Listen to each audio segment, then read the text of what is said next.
সামনে বলবো। এই যে এসে গেছি আমাদের মাই ইকো ক্যাম্প রিসর্টে। এই জাস্ট এন্ট্রি নিলাম আমরা মাই ইকো ক্যাম্পে। Bagda beach on.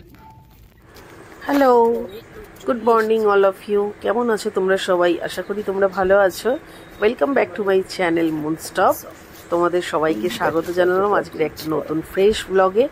এই ব্লগটা আগে তোমরা দেখিয়ে নিয়েছো যে আমরা বাগদা বিচ আসছি, তো আজকের এই ব্লগে তোমাদের দেখাবো এই মাই ইকো ক্যাম্প আর বাগদা বিচের ফুল ঘরানা।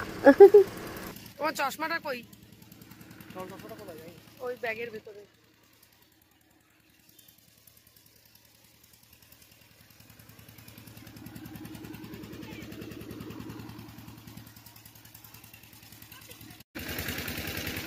সো আমরা এন্ট্রি নিয়ে নিয়েছি বাগদা বিচে এই রিসর্টটাতে, মানে এই মাই ইকো ক্যাম্প রিসর্টটাতে। তো দেখো আগে অরিজিৎ যাচ্ছে, ও তো যেহেতু এখানকার সবার সাথে পরিচয় আছে তো কথা বলতে বলতে যাচ্ছে। আর আসার সাথে সাথেই আমাদের একটা করে ওয়েলকাম ড্রিঙ্ক দিয়ে দিয়েছে, আর এখানে ওয়েলকাম ড্রিঙ্ক বলতেই একটা করে ডাব। তো অরিজিৎ ফিনিশ করে ফেলেছে, তো আমি আর আমার ছেলে আমরা দুজন মিলে এই ডাবটা নিয়েই সেলফি তুলছি সবাই মিলে। কারণ ওরা যেই হোটেলে মানে যেই রুমটা আমরা নিয়েছিলাম সেই রুমটা আর কি রেডি করছিল, রেডি করতে করতেই আমাদেরকে বললো যে আপনারা এখানে দাঁড়িয়ে একটু ওয়েলকাম ড্রিঙ্কটা নিয়ে নিন, তারপরে আপনারা রুমে যাবেন। তো দেখো আমরা যেদিনকে গেছিলাম সেদিনকে এখানকারই উড়িষ্যারই লোকেরই মানে তাদের কিছু একটা ফ্যামিলি রিইউনিয়ন ছিল, তো সেই জন্য এখানটাতে একটা স্টেজ করা রয়েছে। আর ওই পাশটাতে বেশ বড় করে লেখাও রয়েছে মাই ইকো ক্যাম্প। আর এই যে এই কটেজটা দিয়েছিল হচ্ছে আমাদেরকে। তো এই কটেজটায় দেখো আমি এখন এন্ট্রি নিচ্ছি। তো এই কটেজের সামনে একটা 2-3টে চেয়ার রয়েছে, সাথে একটা ছোট টেবিল মতন রয়েছে। আর এই যে কটেজের ভেতরে ঢুকে আগে আমি বাবাকে একটা ফোন করে জানিয়ে দিচ্ছি মানে আমার বাড়িতে যে আমরা একদম সেফলি পৌঁছে গেছি অ্যান্ড ওখানে সবকিছু ওকে আছে, সবকিছু ঠিকঠাক আছে।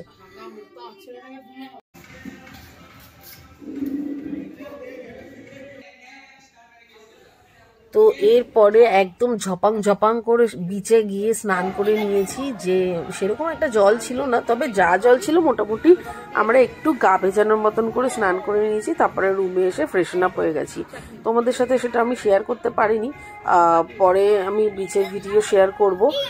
তো দেখো কারণ ওখানে ফোন আর না নিয়ে যাইনি, এত তাড়াতাড়ি করে গেছি তো, কারণ আস্তে আস্তে আমাদের অনেকটা লেট হয়ে গেছে, সেই জন্য আর ফোন নিয়ে যায়নি। তো দেখো এবারে থালা ভরে খেতে দিয়ে দিয়েছে আমাদের, নানান রকম ডিশেস রয়েছে, কাঁকড়া থেকে শুরু করে চিংড়ি থেকে শুরু করে আরও একরকম মাছ দিয়েছে, যেটা আমার ছেলের জন্য স্পেশালি। এখানে ছেলে বলছে আমার কাঁধে রেখে মাম তুমি ফটো তোলো, পোজ দাও আর কি। তো আমিও তাই ছেলের কথা মতো করছি। তো এখানে অনেক রকম ফিশ দিয়ে আমাদের আর কি, তার সাথে ডাল সবজি সব কিছু দিয়ে দিয়েছে, দেখতেই পেলে তোমরা ভিডিওতে। তো আমি চেষ্টা করছিলাম সামনে ক্যামেরা রেখে খাওয়ার, তবে বেশিক্ষণ সেটা করতে পারিনি। কারণ ওই যে তোমাদের বললাম ওই যে ফ্যামিলি রিউনিয়নের জন্য যারা এসেছে তাদের একটা পুরো দল এসছে, রীতিমতন 30 থেকে 40 জন মতন। তারা সবাই অ্যাকচুয়ালি খেতে আসবে। তো আমাদেরকে এখানকার লোকরা বললো যে আপনারা তাড়াতাড়ি করে আগে এখানে খেয়ে নিন, তার একটু শান্তি করে খেতে পারবেন, কারণ এরপরে অনেক লোকজনের ভিড় হয়ে যাবে। তো সেই জন্য আমরাও একটু আগে এসে আমাদের নিজেদের লাঞ্চটা নিয়ে নিয়েছি। যদিও ভীষণ খিদে পেয়েছিল, তোমরা দেখেছো এই সকালবেলা জাস্ট ওইটুকু ব্রেকফাস্ট করেছিলাম, আর সেরকমভাবে টুকটাক মুখ চালাতে এসেছিলাম, যদিও তবুও খুব খিদে পেয়ে গেছে। আর একটুখানি ওই যে বিচে গিয়ে ঝাপাঝাপি করেছি। তো আর সব থেকে বড় ব্যাপার কি, তোমাদেরকে একটা কথা বলা হয়নি, কারণ এই ব্লগে মোটামুটি খুব কমই আমি তোমাদের মানে আর কি অরিজিনাল সাউন্ডটা শোনাতে পারবো, কারণ এত গান হচ্ছে বাইরে আর এত জোরে গান বাজছে বাইরে যে আমার পক্ষে মানে এতটা সাউন্ড আর কি দেওয়া সম্ভব হচ্ছে না। তো সেই জন্য আমি যতটা পারছি আর কি রেকর্ডিংটা করে নিয়েছি, রেকর্ডিং করেই তোমাদের শোনাচ্ছি। কত রকম গাছ আছে এখানে দেখো, জবা, আর এটা কি ফুল, এই ফুলটা তো আমাদের ওখানেও দেখা যায়। এখানে বেগুন গাছ, বেগুন গাছের ভিতরে থাকে কখনো। বাও দেখো বেগুনগুলো কি দারুণ হয়েছে, এগুলো দেখো কত ছোট্ট, হেভি লাগছে দেখতে, তাই না? আর উপরে এটা হচ্ছে বগনভিলিয়া গাছ। না ছিড়বে না।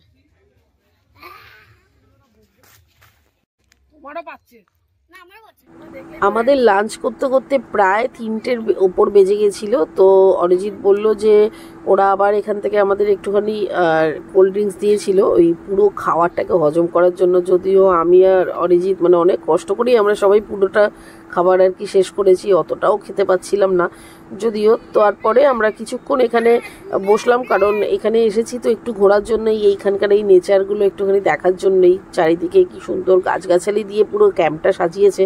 তো অরিজিৎ বললো চলো এখন না ঘুমিয়ে একেবারে আমরা রাতের বেলায় এখানে এসে শুয়ে পড়বো, যতক্ষণ আলো আছে এখানে ততক্ষণই দেখার, কারণ বাইরে আলো একদমই নেই বিচের সাইডে।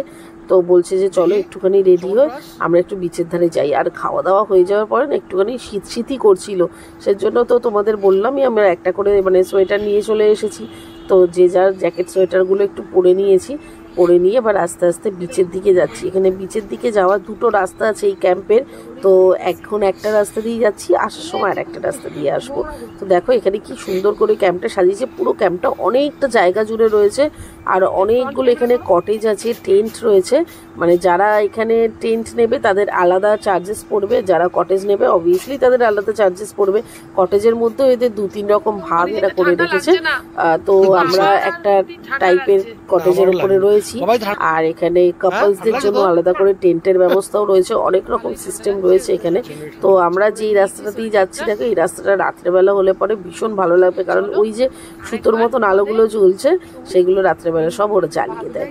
তো ওই দেখো কটেজ থেকে এই ওপর দিকটাতে উঠে এসেছি, ওপর দিকটাতে উঠেই এই পাশটা থেকে নামতে লাগবে আর কি বিচে যাওয়ার জন্য। তো এখানেও দেখো সুন্দর ওরা ছোট ছোট করে টেন্টের মতন করে রেখে দিয়েছে। ওপর পোর্শনটা থেকে পুরো আর কি পুরো ইকো ক্যাম্পের আমি ভিডিওটা দেখাচ্ছি, সরি কটেজ ঠিক নয়, ইকো ক্যাম্পের আমি ভিডিওটা দেখাচ্ছি। আর এই যে রাস্তা দিয়ে যেতে যেতে ওই যে সোজা একটা গেট দেখতে পাচ্ছ, ওই গেটটা হচ্ছে এদের মানে আর কি বিচের দিকে যাওয়ার পেছনের গেটটা। এই গেটটা থেকেই বেরিয়ে আমাদের ওই বিচের দিকে যেতে হবে। তো পুরো রাস্তাটাতে একদমই আলো নেই, যা আছে তোমার এই সকালের মানে এই আলোতেই যেতে হবে, সূর্যের আলোতেই যেতে হবে। এরপরে তুমি আর একটু এখানে আলো পাবে না, এটা একটা ঘন জঙ্গল। এই জঙ্গলটার ভেতরে সরু রাস্তা করা রয়েছে, এই সরু রাস্তা দিয়েই তোমাদের মানে আর কি যারাই যেতে চাইছে তাদেরকে আর কি বিচের দিকে যেতে হচ্ছে। এদিকে দেখো বিচের সামনেটাতে যেমন পিকনিক স্পট আছে না, এগুলো অ্যাকচুয়ালি পিকনিক স্পটও করে ফেলেছে। আমরা তো এক রবিবার থেকে গেছিলাম, তো ওখানে দেখো বেশ সুন্দর পিকনিকও হচ্ছিল। আর এই যে আমরা বিচে অলরেডি চলে এসেছি, এসে অলরেডি পা ভেজাতে শুরু করে দিয়েছি, কারণ একবার এসে স্নান করে গেছি, এবারে তো পা ভেজানো ছাড়া আর কোনো কাজ নেই। ছেলের হাতেও 2টো জুতো ধরে নিয়েছে, আমরাও হাতে জুতো নিয়ে জাস্ট হেঁটে হেঁটে পা ভেজাচ্ছি। জল মানে দেখেই বুঝতে পারছো বেশ কিছুটা দূরে আবার দেখো চড়া পড়ে গেছে, সেই চড়াতে আবার 2টো লোকও হাঁটছে। তো জল এখানে খুবই কম, মানে এখন জল নেই বললেই চলে, জোয়ারের সময় যা একটু জল আসে, বাকি টাইমটা এরকম। আর এত নিস্তব্ধ জায়গাটা, তবে আমরা এসে পুরোটা নিস্তব্ধতা পাইনি, কারণ অরিজিৎ আমাদের এটা বলেই নিয়ে এসেছিল, ও তো বেশ কয়েকবার এসছে, ও এরকম নিস্তব্ধই পেয়েছে।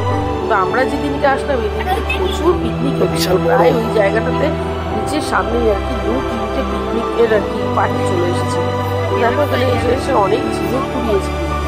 আর যাই হোক কি না হোক, যেটা নাকি পুরীতে বা দীঘাতে গিয়ে পাওয়া যায় না, এই বড় বড় শামুকের মতন শঙ্কর মতন এই ঝিনুকগুলো, এগুলো প্রচুর এখানে এরকম ভর্তি থাকে। সব লোকজন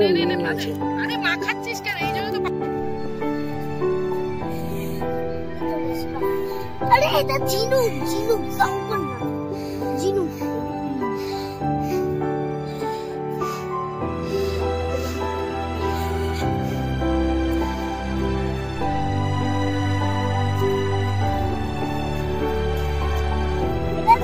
বহু বছরের অপেক্ষার পরে আমাদের সবাইকে নিয়ে অরিজিৎ আসতে পেরেছে এই বাগদাতে। আমাদেরও এসে বাগদাতে ভালোই লাগলো, খুব একটা খারাপ জায়গা নয়, তবে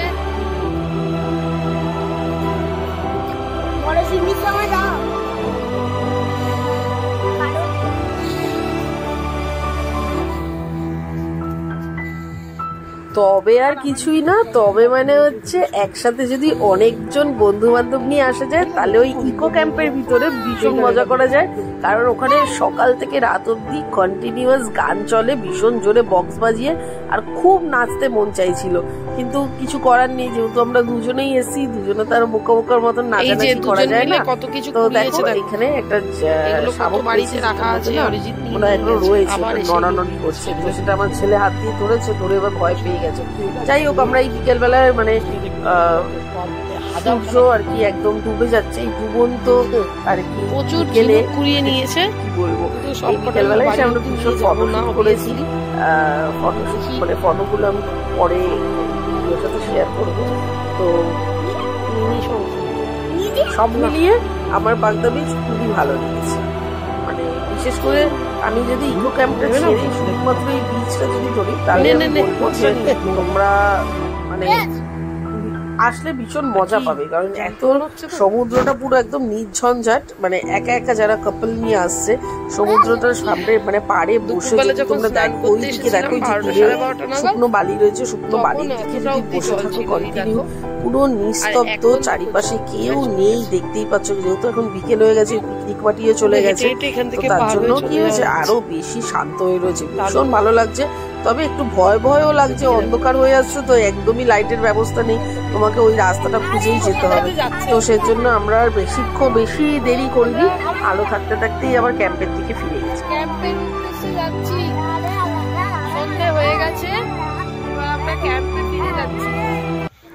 বললাম না সন্ধ্যে হয়ে যাচ্ছে, এবারে ক্যাম্পে যাওয়ার রাস্তাটা দেখো, মানে নিজেদেরকেই টর্চের আলো জ্বালিয়ে যেতে হচ্ছে, কারণ প্রচন্ড অন্ধকার। এখানে একদমই লোকজন আর কি আছে, লোকাল লোকজন এখানকার রয়েছে। তো আমি যেহেতু এখানে প্রথমবার এসেছি, আমার তো একটু ভয় ভয় করছি, তো এরকমই অন্ধকারের মধ্যে দিয়েই যেতে হবে। তো আমরা মোটামুটি আলো থাকতে থাকতে বেরিয়ে গেছি ঠিকই, তবে যেতে যেতে একদম অন্ধকার হয়ে গেছে। তো দেখো এখানে মানে মোবাইলে আলো জ্বালিয়ে আমরা যাচ্ছি। চলো ইকো ক্যাম্পের ভিতরে ঢুকে তোমাদের সাথে দেখা হবে। কিচ্ছু হয় না, একদম ঠিকঠাক যাচ্ছ। লাইটটা অফ করলে একবার দেখবি কিরকম হয়। এ দেখ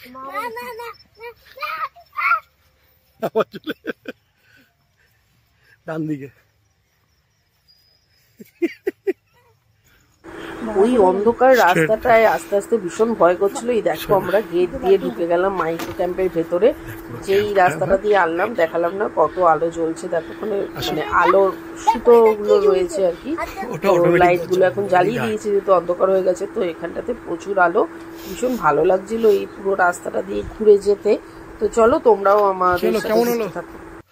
জঙ্গল অভিযান কেমন হলো?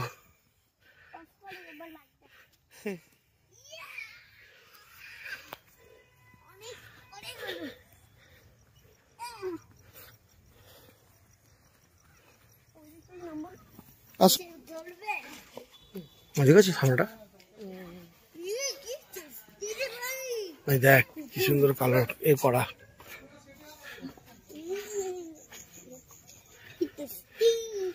জগা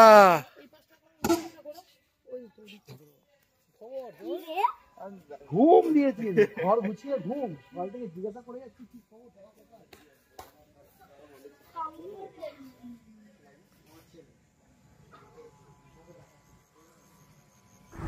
এখন দেখো রাত্রেবেলা আলোর মেলাতে কি সুন্দর সেজে উঠেছে, কি সুন্দর দেখতে লাগছে না পুরো আর কি ক্যাম্পটা। ওই যে গ্রিন ক্যাম্পটা মানে গ্রিন কটেজটা হচ্ছে আমাদের, ওই যে ওপর দিকটা দেখতে পাচ্ছ না, এই গাছের ওখানে আলো জ্বলছে, ওইখানেও কিন্তু এদের অনেকগুলো টেন্ট রয়েছে। ওইখানে বললাম সব কাপল টেন্টগুলো রয়েছে, ওই দিক থেকেও সব ওই ছেলেপুলে মানে যে হোটেলের ছেলেরা আসা যাওয়া করছে জিনিসপত্র নিয়ে, খাওয়ার দাওয়ার নিয়ে। এবার আমি দেখো না ওই যে ওই লাভ শেপের আর কি ওই লাইটের মাঝখান থেকে নামার চেষ্টা করছি, তবে রাস্তাটা এতটাই আর কি এবড়ো খেবড়ো না, একটু স্টাইল করে নামতেই পারলাম না। তবুও যাই হোক চেষ্টা করলাম। এখন এবার আমাকে দেখা দেখি আমার ছেলেও উঠছে, আমার হাজবেন্ডও উঠছে নামছে, আমরা করেছি কিন্তু ভালো করে করতে পারিনি, রাস্তাটা প্রচন্ড এবড়ো খেবড়ো, একদম মানে প্লেন রাস্তা নয়। তো আমাদের সন্ধ্যাবেলা স্ন্যাক্স চলে এসেছে, স্ন্যাক্স নিয়ে আমি বসে পড়েছি, আর আবার ছেলে এখানে স্ন্যাক্স খেতে খেতেই গিয়ে আর কি ঘুমিয়ে পড়বে অবস্থা, কারণ ওর আর কি জোর নেই শরীরে। এবারে ও ঘুমাতে পারলে আর কি শান্তি পায়। তো আমাদের দেখো সন্ধ্যাবেলা স্ন্যাক্সে দিয়েছে হচ্ছে চা, সাথে দিয়েছে চিকেন পকোড়া আর দিয়েছে ওই ভেজ পকোড়া টাইপের। তো সেগুলোই আমরা এখানে নিচ্ছি, আর সাথে তো এখানে গান টান চলছেই।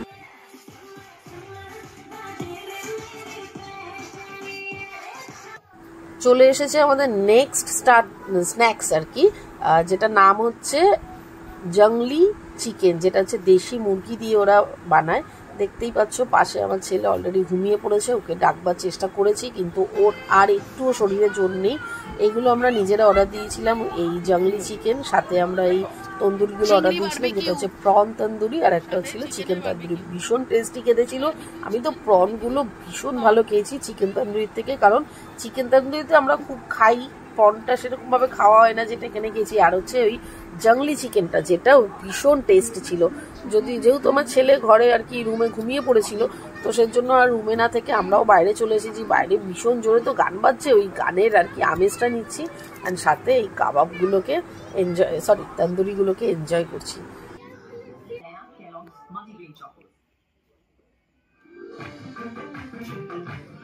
কেমন অন্যরকম না? কলকাতা থেকে একটু আলাদা রকম না খেতে?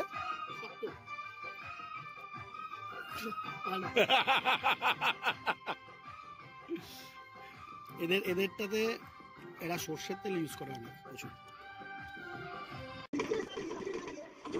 এখানে দেখো স্ন্যাক্সের পর্ব চুকিয়ে আমরা চলে এসেছি এখানে ব্যাডমিন্টন খেলতে। অ্যাকচুয়ালি হোটেলের ছেলেরাই ব্যাডমিন্টন খেলছিল, তো আমার ওটা দেখে খুব লোভ লাগছিল, তো সেই জন্য আমি ওদের থেকে আর কি একটুখানি চেয়ে নিয়েছিলাম যে চল আমরাও একটুখানি খেলবো। তো আমি আর অরিজিৎ এখানে বেশ কিছুক্ষণ ব্যাডমিন্টন খেলেছি, যেহেতু ছেলেটা ঘুমাচ্ছিল, কারণ এর পরেই তো আবার রাতের খাওয়া দাওয়ার পালা, আর রাতের খাওয়া দাওয়া হয়ে গেলে পরেই তো এবার বিছানায় শুয়ে পড়তে লাগবে।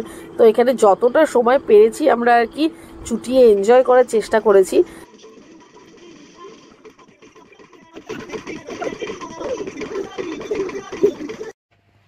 রাতের ডিনার আজকে শুধুমাত্র অরিজিতের জন্য, আমরা কেউ ডিনার করব না, কারণ আমরা দুজনেই দেখো কি অবস্থায় রয়েছি, আমরা দুজনেই শুয়ে পড়েছি, কারণ রাত্রেবেলা খাবার মতন কারোরই পেটে আর জায়গা নেই। আর ছেলে তো সন্ধ্যে থেকেই ঘুমোচ্ছে, ওকে আর ডেকে তুলবো না আজকে, তো যা ডিনার করার অরিজিতই করে নিই। ডিনার মেনুতে দেখো রুটি, ডিম কষা, ডবল ডিম, আলু ভাজা, রসগোল্লা আর সালাড। তো এতটাই টায়ার্ড যে এখন না আসলে আর ভালো লাগছে না, তো সেজন্য বললাম আমরা কেউ আর খাবো না, তো অরিজিৎ খেয়ে নিল। চল আর দেখা হবে। উঠে গেছে, আবার ঘুম থেকে উঠে গেছে, ওই জন্য ওরা আবার খাবারের প্লেট নিয়ে চলে এসেছি। অনেকটা রাত্রি হয়ে গেছে, ওদের কিচেন বন্ধ হয়ে গেছে অ্যাকচুয়ালি, সেজন্য ওরা আবার ওর জন্য আলাদা করে ডিম ভেজে দিয়ে দিল, আর একটা রুটি দিয়ে নিয়ে এসেছি। আর আগের এই যে আমরা তখন যে স্ন্যাক্স খাচ্ছিলাম সেই স্ন্যাক্সগুলো রয়ে গেছে, ওর জন্য রেখে দিয়েছিলাম 2 পিস করে, সেই স্ন্যাক্সগুলো ওকে আগে খাইয়ে নিচ্ছি, তারপরে এই রাতের ডিনার করিয়ে নেব, করিয়ে তারপরে আমরা সবাই শুয়ে পড়বো। ভেবেছিলাম ও ঘুম থেকে উঠবে না, সেজন্য অরিজিৎ চুপচুপ করে ডিনারটা করে নিয়েছিল, কিন্তু উঠে গেল ঘুম থেকে। ভালোই হয়েছে, একদিক থেকে পেটটা খালি থাকতো, পেট ভর্তিও শুয়ে পড়বে। চলো তাহলে আজকের মতন এখানেই ব্যাপারটা শেষ করছি। তো আজকের মতন ব্লগটা এখানেই এন্ড করে দিচ্ছি। তো আগামীকাল তো এবার আমাদের বাড়ি ফিরে যাওয়ার পালা, তো আগামীকাল আবার শ্যুট করব সকাল থেকে। তো আজকে আর শরীর দিচ্ছে না, শুয়ে পড়ছি। আজকের মতন এখানেই টাটা বাই বাই। যদি ব্লগটা ভালো লেগে থাকে তাহলে অবশ্যই একটা লাইক করে দিও, আর যারা এখনো সাবস্ক্রাইব করোনি তারা প্লিজ আমার চ্যানেলটাকে সাবস্ক্রাইব করে দিও। Tata bye bye.